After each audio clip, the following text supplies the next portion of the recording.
There's a special kind of pride that you feel deep down inside, a strength that seems to thrive in Lima, Allen County. The American way of life, to get in gear and do what's right. An unbreakable forthright link called real American strength. Lima, Allen County, real American strength.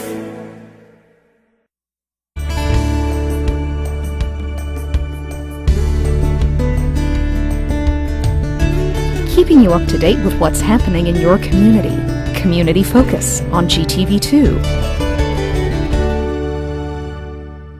Thanks for joining us today on Community Focus. I'm Ann Decker, and Cindy Wood is in the studio today. Good morning. Good morning. She is the director of the Civic Center, and you're kind of wrapping up the year and getting ready for the new year. And you have a bunch of ways for people to stay in touch with what's coming up at the Civic Center. Sure thing. You know, with the Civic Center, we are, there's kind of two arms I get to talk about. One would be the Civic Center Foundation. The other side would be the facility itself as a county agency. And so it's real important to stay tuned in, especially this time of year coming into the winter months, because as different touring groups come across the country, they look for places to stop. So typically in January, we start seeing some increased rental activity from those out-of-town promoters. So to stay tuned in via Facebook and our e-news is really important. Yeah? Can you give us any hints as to what may be coming up, or don't you know yet? We have a lot of inquiries, and we probably have 3 to 4 inquiries, you know, in the active stage right now. By the time the dust settles, we'll have a couple of additions, I would say. Okay. Now, for people who may not really understand how it works, you're not bringing the acts into the Civic Center. You are simply a rental facility, correct? As the county agency, yes, we are. That's correct. So therefore, we are waiting to have Ann Decker Promotions in that new business you're starting coming in and saying, I'm going to bring in huge act, so therefore can we stop and do you have the date open? So yes, the Civic Center is a rental agency. That's exactly what we're waiting on, is out-of-town folks wanting to do business in Lima. Well, it's not necessarily the big acts either, but you have rental available for people just looking for meetings. Oh, absolutely, yes. That's a given. 10 meeting rooms, a 15,000 square foot exhibit space. You know, you bring up a good point. The Lima News is hosting their bridal show coming up the first weekend right out of January. So if there's any men putting a ring on it, you want to be there. The follow-up action will be to start getting your dates reserved. You have some stuff coming up for the holidays. I know we've got a big New Year's Eve party coming up. Yes, Charlie Chaplin with the Lima Symphony Orchestra will be a very interesting show, and they're bringing in the original film from the Paris, France Charlie Chaplin archives. So the Lima Symphony Orchestra has arranged to have an old-time projector up and operating. Oh, fun. I hear Charlie Chaplin may even be putting in an appearance himself. Ooh, you know a trade secret I don't know. We'll just have to come on New Year's Eve and see for ourselves. That's exactly it. Do you have anything else coming up you wanted to promote? You know, at this point in time, especially right before the Christmas holiday, those last minute what do I get folks, don't forget we've got those 3 shows. Civic Center Foundation hat coming out now. The foundation is launching Town Square Live, so right away we've got Voice Play, which right now is on NBC's The Sing Off, is one of those. They're down to I think 7 bands right now for this week, last week, and this upcoming week. So it's an a cappella group opening up Town Square Live with the gala. Then that's January the 31st. February the 15th is Sarah Evans coming into town. And then March 15th is Jim Belushi and the Chicago Board of Comedy with an improv show. Oh, so we're very excited about the Civic Center Foundation launching something where, with the Civic Center Foundation Town Square Live, it's local money supporting those talents, you know, shows coming in, but the profit stays local too. Well, speaking of local money, you guys got a huge check from Potash last week. You know, it is such a vote of confidence. Potash made a contribution to the Civic Center Foundation for Town Square Live. And it is really coming into, you know, the mission of Potash is supporting their local communities.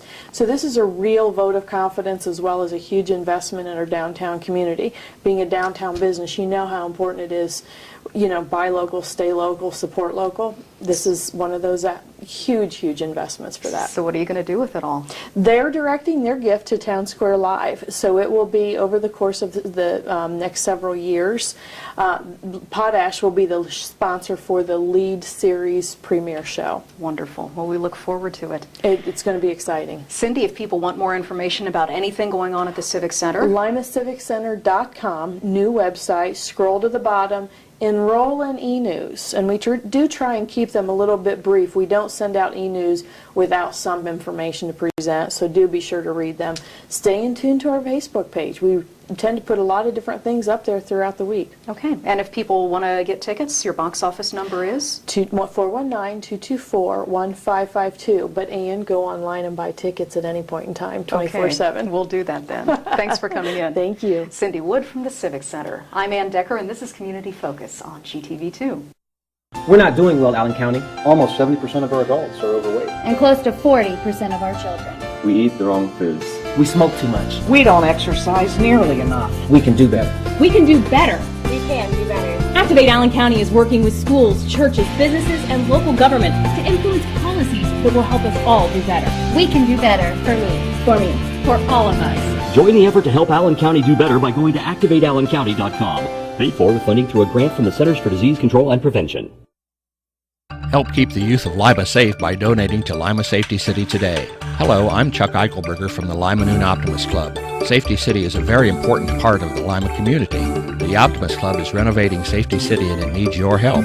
Donations can be made by going to the website limasafetycity.org. You can also send a donation to Lima Noon Optimist Club, P.O. Box 428, Lima, Ohio 45802. Help keep the youth of Lima safe by donating to Safety City today.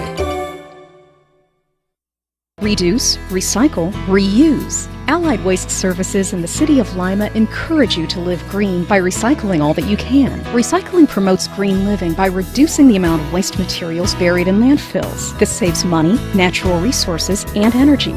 Keep our environment healthy and start recycling today. Allied Waste Services is committed to a clean environment. Contact us today for your recycling needs. Visit our website, republicservicesohio.com, to learn more about recycling today.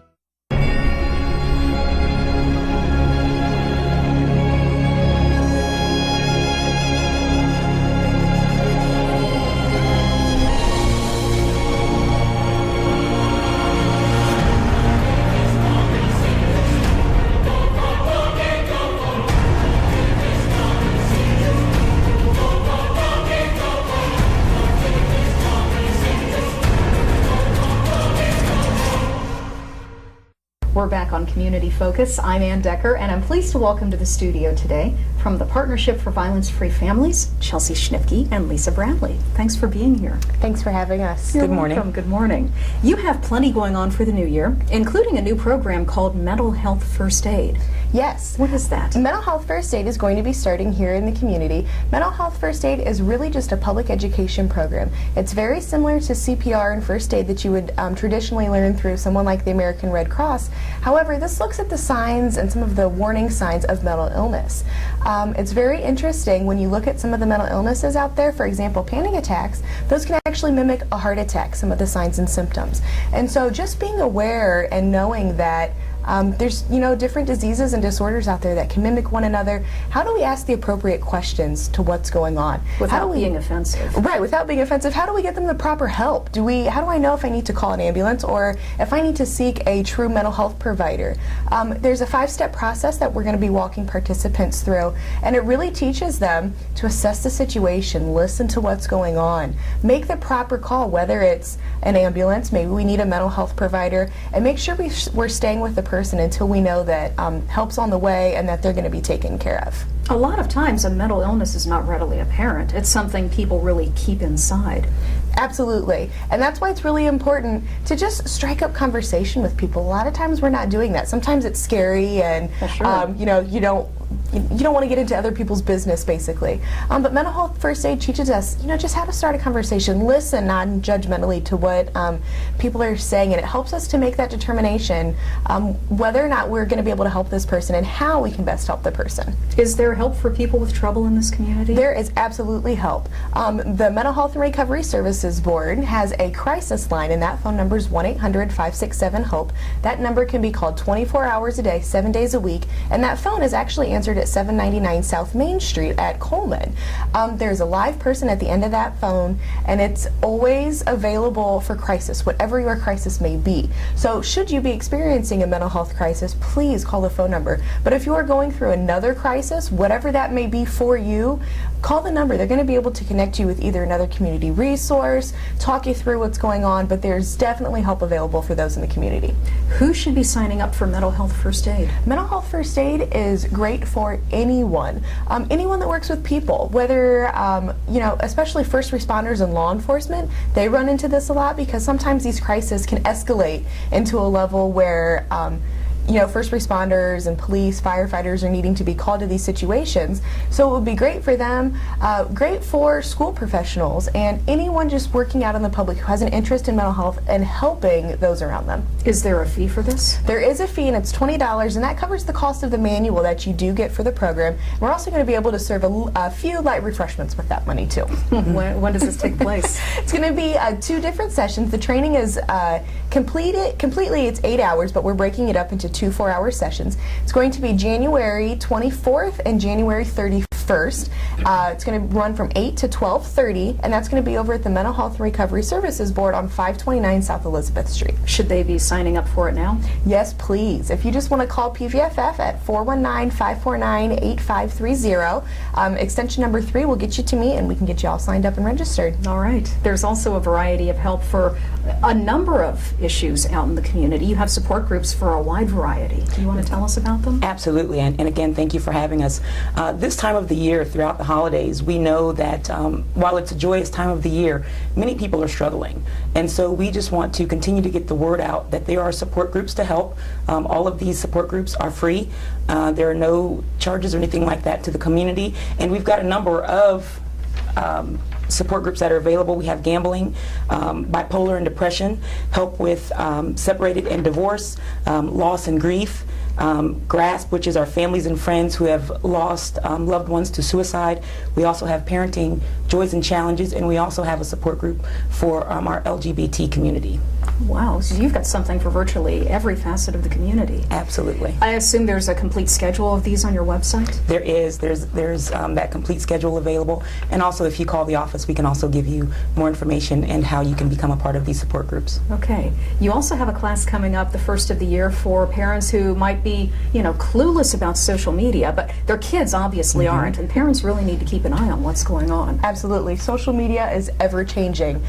There's millions of apps that are developed, every month, millions of apps developed every minute. And so it's hard to stay up on the technology, especially as parents. Parents have busy lives trying to take care of families and work. The last thing that they have time to do is sit down in front of a computer and learn about social media and what's going on with their children. We've taken into account, we realize that this is happening, and so we are putting together a education program for parents and community members that looks at social media. What are some of the apps out there? Are you familiar with Snapchat and Facebook and Twitter? Those are some of the obvious ones, but what about Kick and some of these Ask FMs? They're,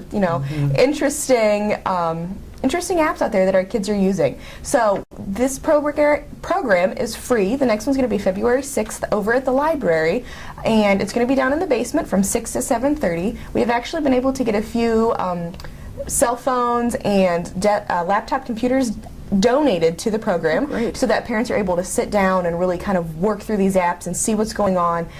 They'll learn how to really see what their children are doing online, whether it's iPads, cell phones, their home computer, just kind of understanding what these apps are and how their children are using them and how we can stay on top of what our kids are doing to keep them safe. Do they have to sign up for this as well? No, this one they can actually just show up. If they have their own devices, like their own cell phones, iPads, what have you, they're encouraged to bring them just because there is a limited supply of the devices that we have. But all they have to do is show up at the library February 6th from 6 to 7:30. Okay. One more time, give us your website address if people want more information about any of the programs. All right. That's www.pvff.org. And your phone number. Phone number is 419-549-8530. Great. We appreciate you coming in today. Thanks for having us. You're welcome. Chelsea Schnipke and Lisa Bradley from the Partnership for Violence-Free Families. I'm Ann Decker, and this is Community Focus on GTV2.